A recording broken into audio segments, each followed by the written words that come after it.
coming to you live. Live from the spare room. From another location. We are just so good at mixing it up, aren't we? I think, you know, we got it. Ladies like change, right? We do. We like change. Even Winnie over here. My little baby in the corner. She's so happy in her donut bed. She's happy we're out of our treehouse studio location. Yes. But we might be back. You never know. We reserve the right to roam freely as we wish in front of our cameras here. Keeping everyone guessing. Yeah. You've had a really big month. It's been my friend. It's been a month. It's been a month. It's been a very big month. A big month. But speaking of months, that's one way to start it. Before the month is over, I wanted to, I don't know if, do you know what endometriosis is? I do, because I had a dear friend of mine who has it. So I have endometriosis. I've had endometriosis, and March is Endometriosis Awareness Month. And when I was diagnosed 18 years ago now, I was 23, I did not know what it was. The way mine was diagnosed was my appendix burst, which now, looking back, I think the endometriosis inflamed my appendix, and then it was like an emergency surgery. And when they took all the contents out that the surgeon had removed, he said, you know, we removed your appendix and we also found endometriosis in there. Oh. And at the time I was like, what's that? Never heard of this before. And he said, he was just a general surgeon. I mean, he saved my life with the emergency procedure, but he wasn't, you know, a gynecological, reproductive surgeon by any means. And he just said, everyone has endometriosis. Really? It's fine. Really? Yeah. Carry on with your life. Don't worry about it. So, You carried on with your life. I carried on with my life. I was 23, so I did some research. The appendix surgery was a little bit scary, and I was in the hospital for a while because I had the same. Oh, wow. Yeah, mine ruptured, and it was gangrenous and everything. So I know what that feels like. Yes. Mine was a slow rupture, and I was in my 4th year university, and I was just having a lot of pain, and the doctors there, good old university doctors, they said, it's stress, you've got a lot going on, exams are happening, so I didn't really have any good diagnostic tests done. And then I moved home for the summer, and then the appendix, my body had formed this, sorry if this is too gross for people, but my body had formed this kind of like giant abscess in my abdomen, and it was basically just like filling up with all of the stuff from my appendix. So it was like appendicitis, I guess. Wow. And then I just kept getting sicker and sicker, and eventually my mom had to rush me to ER, and they're like, they did see a giant mass and a CT scan a week before her rushing me, but they thought it was something else. They didn't realize it was my appendix. So anyways, I had a weird misstep. I went to the emergency room because I was so sick, and they did a CT scan and didn't call it a ruptured appendix and sent me home. So it's funny. There's a funny thing on, I don't know what it is, but yeah. Okay.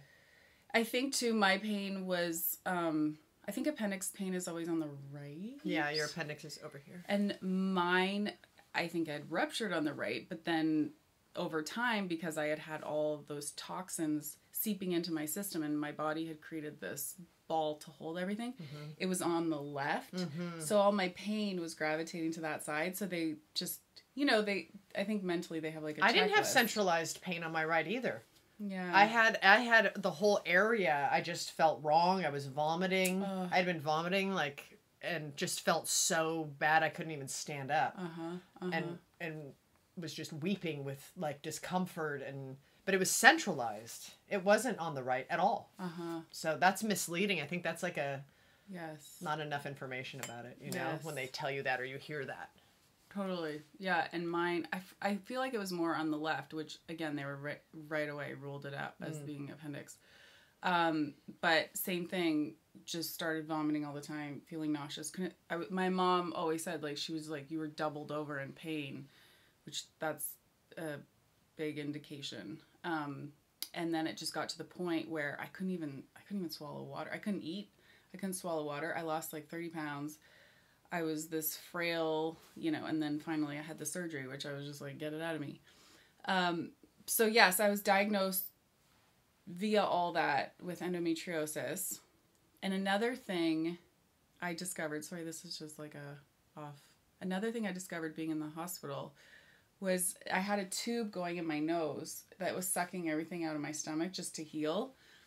And so I was like, okay, the pain of the appendix was gone, I didn't even know I was having endometriosis pain at the time, which I really don't think I was. But now looking back, my periods were getting progressively more painful, but I was just like, you know, cramps. Like there's this notion that you have cramps, which now I've learned as well, your periods shouldn't be super painful.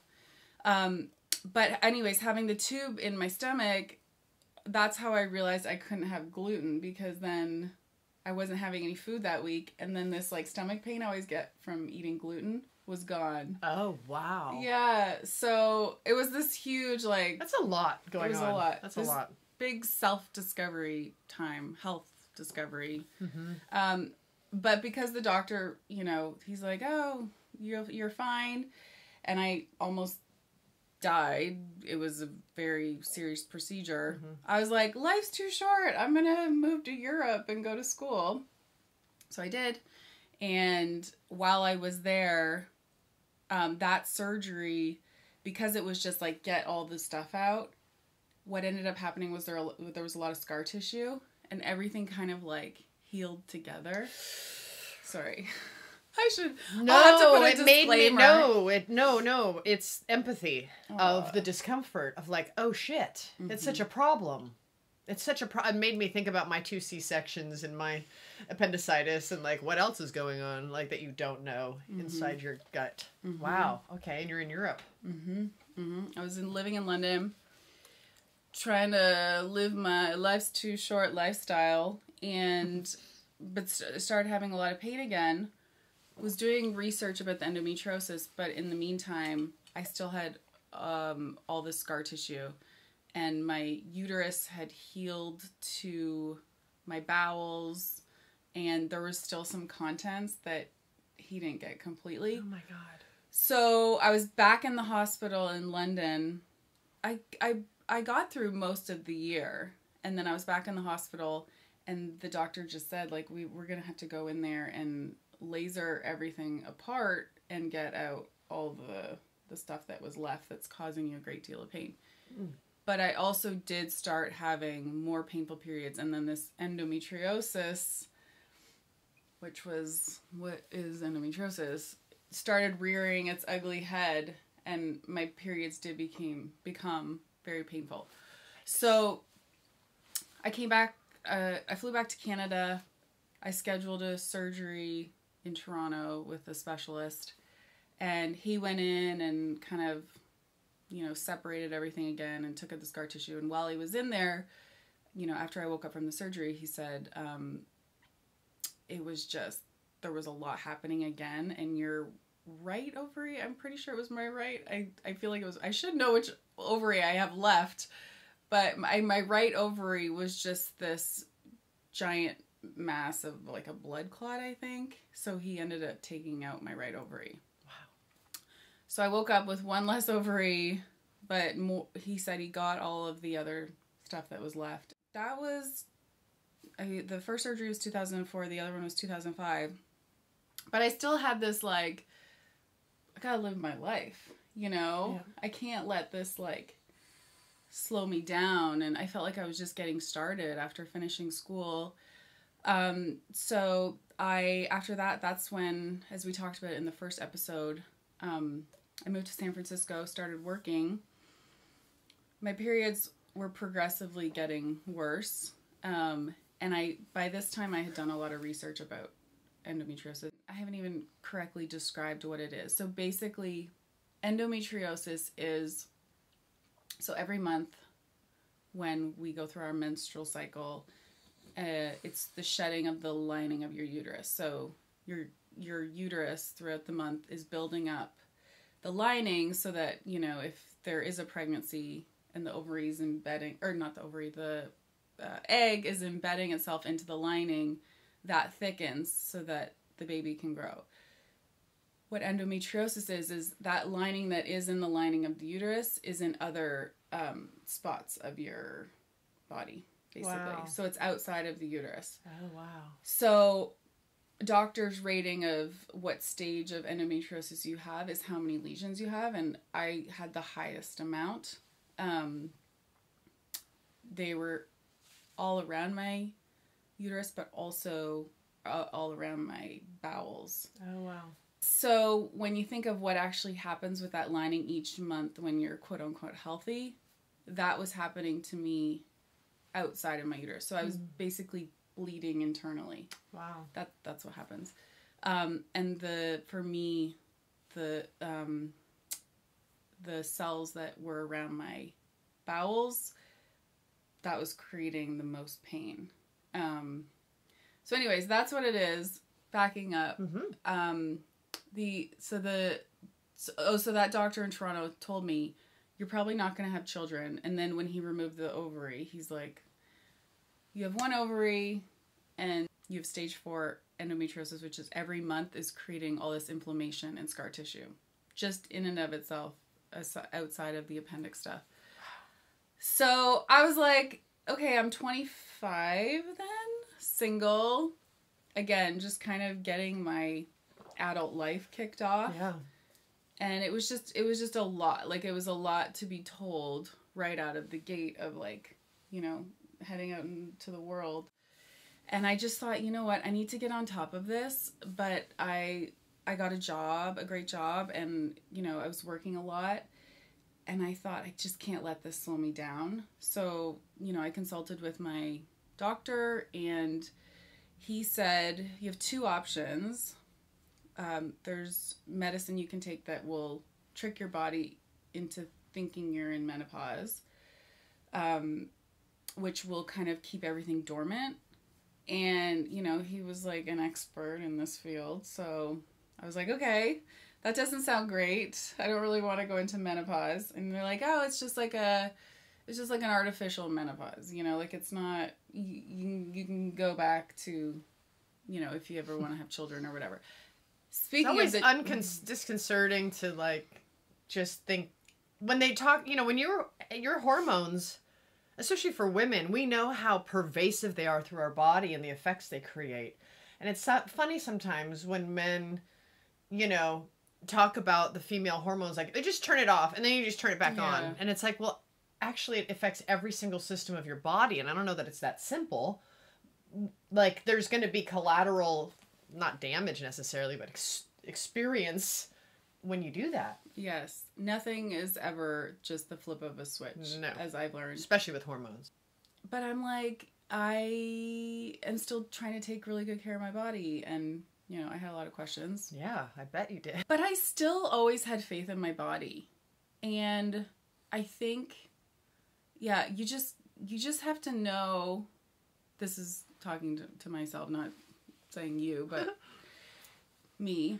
I had to know that the body always wants to heal itself. So, yes, I feel like, I do feel like I was born with this. I feel like there's a genetic component because there's people in my dad's side of the family that have it. Mm-hmm. And we all have completely different lifestyles. We live in different places. We eat different things. My sister has it, and we're very different. Oh, wow. Yeah. But again, I've been able to control it just with my choices over the years, which I will talk about in a minute. So I'm bouncing around a lot. But it's great. This is the thought process. You know, these are the winds and turns that you go through when you're having to solve a problem with your body, and you're being given different pieces of information, and some of them conflict, and you have to like become a data analyst, you know, for yourself. And that's so tricky, especially when you're in the discomfort or emotional situation that all of that body stuff brings, you know, while trying to also get through your life and everything like that. It's yeah, I know what you mean.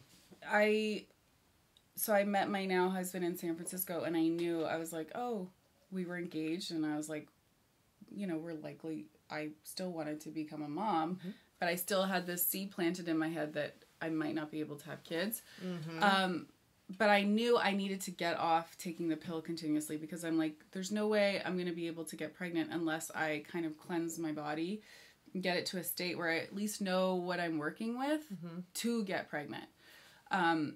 So I was working with, I feel like I was taking all these herbs and stuff, but I went off the pill, and I forget if I was still working or not.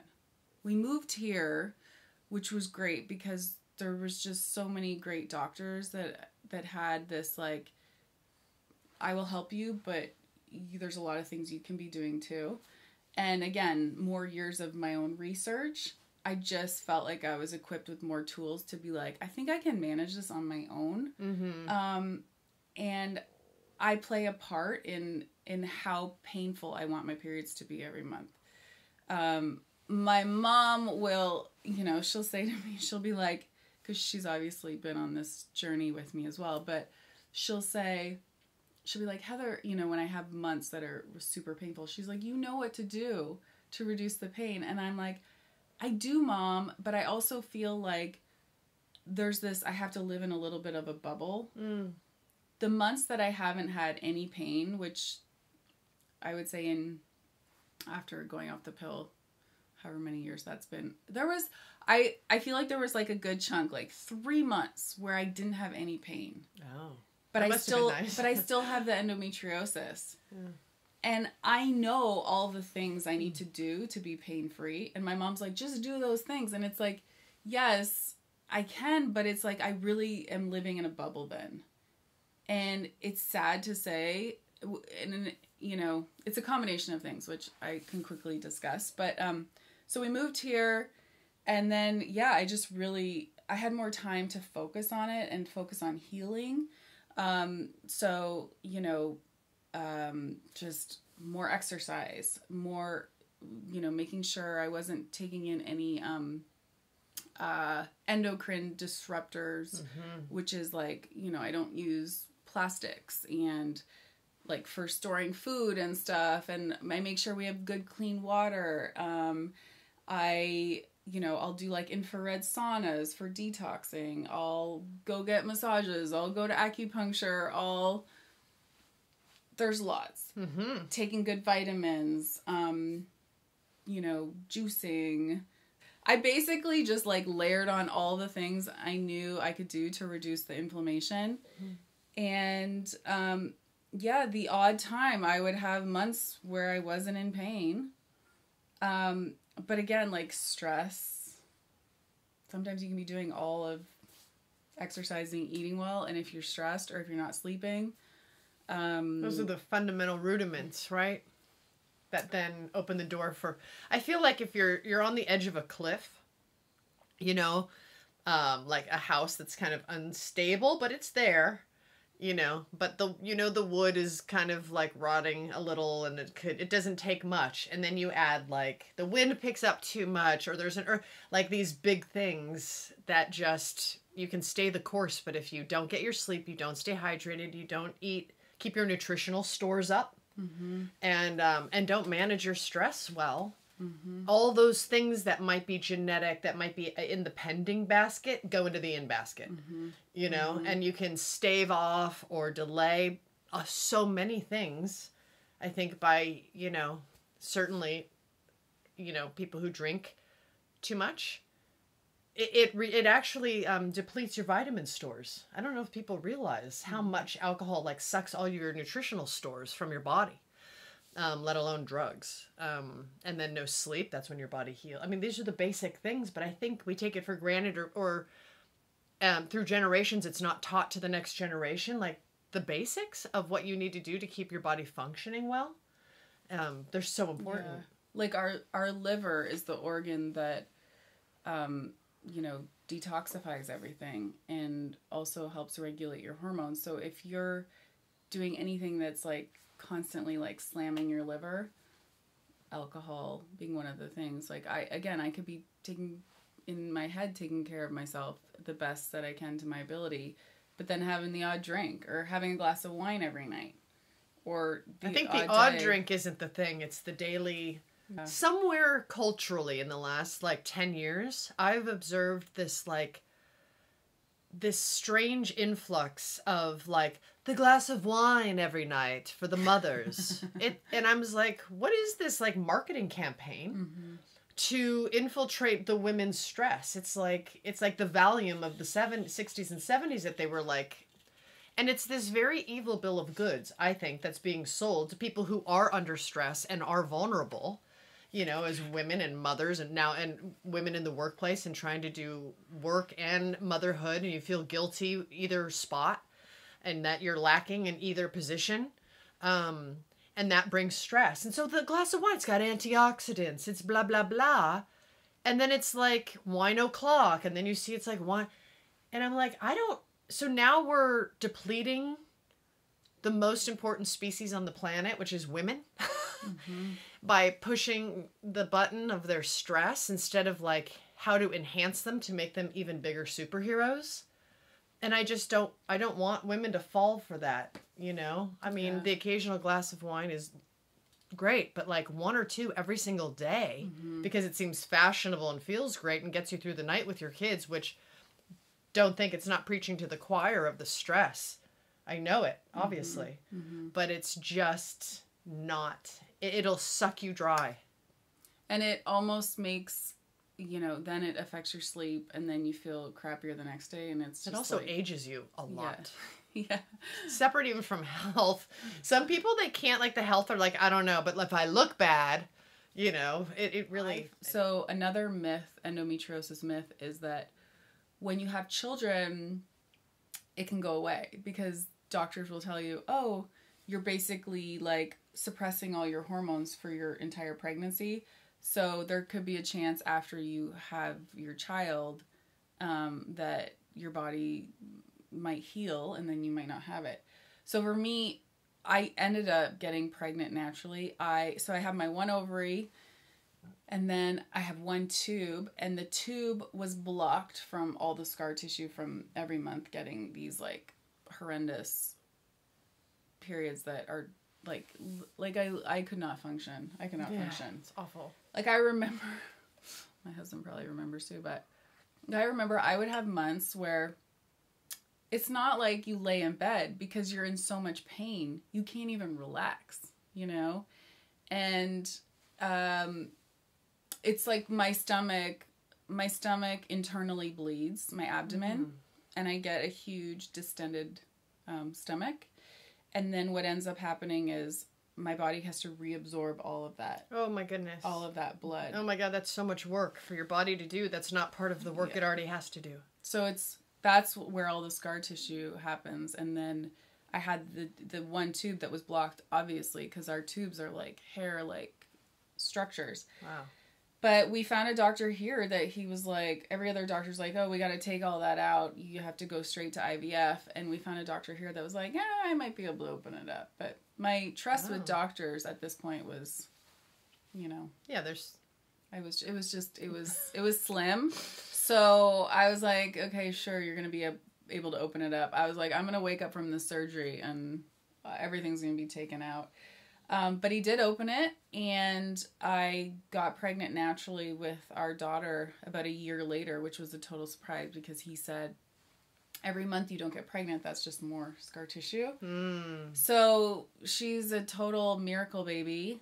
But the endometriosis did not go away after her at all. I would say it almost got worse. I don't know what was happening at a hormone level, but I also think it was stress, no sleep, You know, I'm taking care of a child, so what I was eating wasn't as great. I wasn't exercising. Not sleeping, from what the stories you told me. Yeah.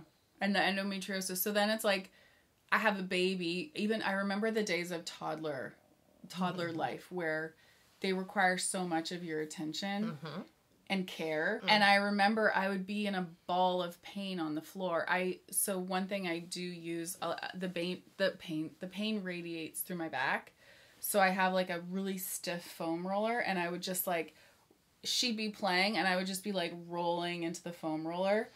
But I remember I would be crawling to the bathroom because I couldn't even stand up, you know? And I'm not being dramatic, but I would throw up. It's just what I would do. I would throw up because of the pain. So then I would try and take pain medicine to just take the edge off. And I couldn't even hold it down because I'm throwing up from the pain. Wow. So I'm like, that's so much, Heather. I'm kind of glad my daughter was young because she doesn't remember me like crawling around from the bathroom to the kitchen to get pain meds, but then throwing up. I have a sweet doctor here, and I was just like, hey, I am not like trying to get pain meds out of you, because then there's this whole stigma that it's like, you know, I'm not a pill popper, you know, but I need something. I can't live like this. I mean, doctors have always offered to do more surgeries, but I'm like, you take it out, it's because the cells are so small that a lot of times it comes right back. Yeah. So that's, every surgery puts more stress on your body. It itself is stressful on your body. Yes. Yeah. So how do girls, like, you know, or women, what are some of like the top sort of indicators that might make them ask their gynecologist that is this endometriosis, or what are like the top markers or the top sort of discussion points with the gynecologist that a woman should have, or the things to look for to piece together for herself so that she knows to bring it up to her gynecologist? What do you think? So what I've learned is it's showing up in females a lot younger now. And I would say periods should not have crippling pain from your period. Right. So number one. I've had it for so long that, to me, I can't imagine a period without pain. Oh my God. So, yeah. And like, some people would be like, oh, you know, my period's coming and I feel bloated, and like slight discomfort. And I'm like, my period pain starts about 6 days before I actually get my period, because my body's like going through all these changes and I almost like bleed internally before I get my real period. Goodness. So pain is a huge indicator. Your period should not have you missing school, work, anything that you enjoy doing. You shouldn't. That's a big one. Something to look out for. That's a big one. Take note. Yeah, I would also say like getting like your stomach's really distended, sticks out a lot during your period. That's an indicator of inflammation. So I would look for that. Feeling nauseous and like wanting to throw up is another one. That's all kind of around the time of your period is when that would happen? Yes. Or like premenstrual? There are people I know that have endometriosis that they're in pain all the time. So for me, I know I would always get like 3 weeks of not being in pain, and then a week and a half of like solid pain. So it's important to kind of know when your period comes so that you can track those things and stay on top of it, so that you can tell your doctor. Because if you go to your doctor and you tell them these things, they're going to ask, well, when does it start? They're going to want to know, because the period is so calendar oriented that, you know, if these things are going on with you, like really know when your period is expected and track the indicators and mark them on a calendar, so you have like really concise data to give to your doctor so that they can make the right diagnosis for you, so you don't get like on a goose chase of wrong diagnoses, which to me adds a whole nother layer of stress, because you get a wrong diagnosis, or you get a confusing one, or no diagnosis because you yourself haven't like tracked your own data. I think so much of navigating the medical system, which is a whole other conversation, but is really, really coming to your doctor with some really hard facts, you know, for yourself that you've observed and you've noted and consistently, repeatedly seen, and plot them against time, and as much data as you can give the doctor, the better. And don't let them dismiss you at all. You know your body, and you know your symptoms, and you know your pain level. They're always going to, the amount of times I've been asked, on a scale of 1 to 10, how bad is the pain? And it's like, I've been living with this for so long that, you know, the pain range can be so subjective from one person to another. Yeah. Like, I live in a pain tolerance now it takes a lot for me, but it would be like it's usually a 10. Wow. So I say it's like a 4. Right. You know, because my 10 is like my baseline now. Wow, man. Right? Another thing too is endometriosis. Sometimes you'll have not abdominal, but gastrointestinal symptoms. I've had 3 colonoscopies because sometimes I've been like, oh, I must have IBS, you know, because I'll have like weird gas pains, or again, because it's around my bowels, it's a lot of times I'm like, oh, it's something colon related, and you know, like you get diarrhea a lot. And so again, I've had 3 colonoscopies.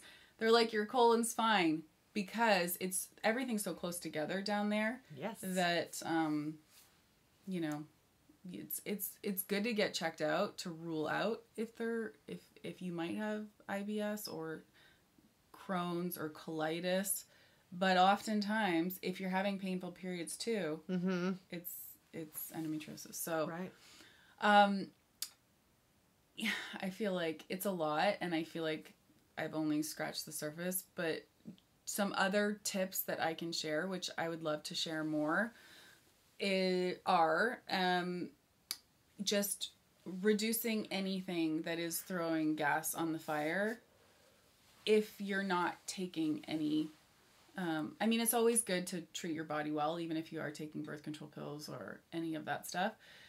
But, you know, inflammatory foods, which are the big culprits, are always dairy, processed foods, like bad oils, hydrogenated oils, saturated fats.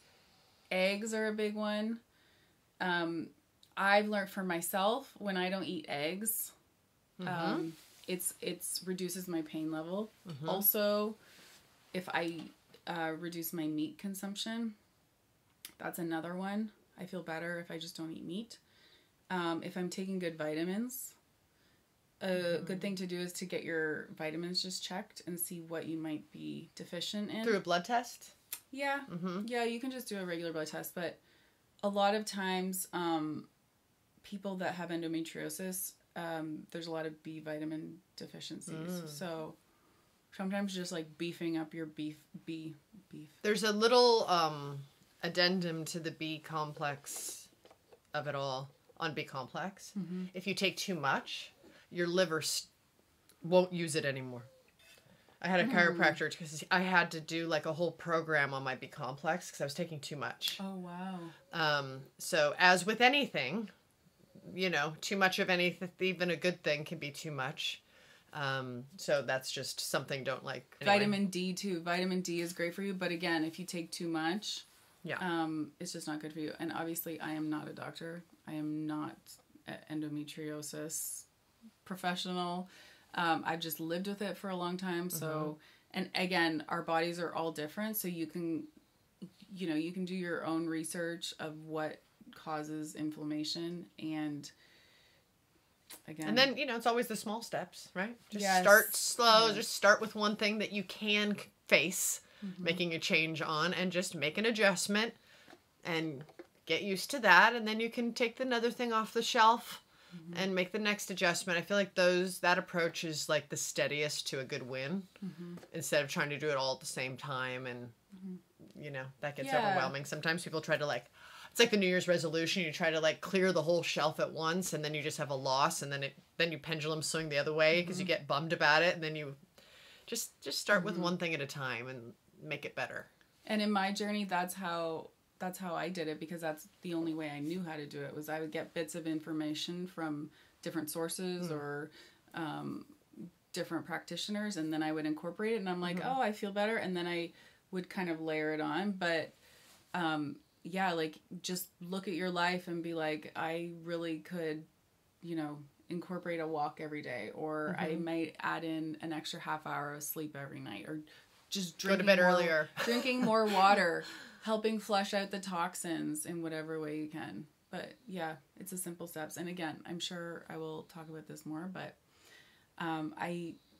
now that I am fortunate to have this public platform, I'm like, I have to share my story to raise awareness, hopefully impart some tidbits of wisdom for everybody. Yeah. And yeah, if you guys have any questions or anything, I would love to help or be a source of a resource for people. Yeah. But sisterhood needs to help each other, I guess. Huh? You can reach out to hello@jennaandheather.com, or you can find me personally on Instagram at Heather I. Dale if you want to DM me. But yeah, a lot, millions of people deal with this, and yeah. Yes, and we know that not always is the true help for women always coming from women who have been in the experience themselves. So it's important that we all look out for each other.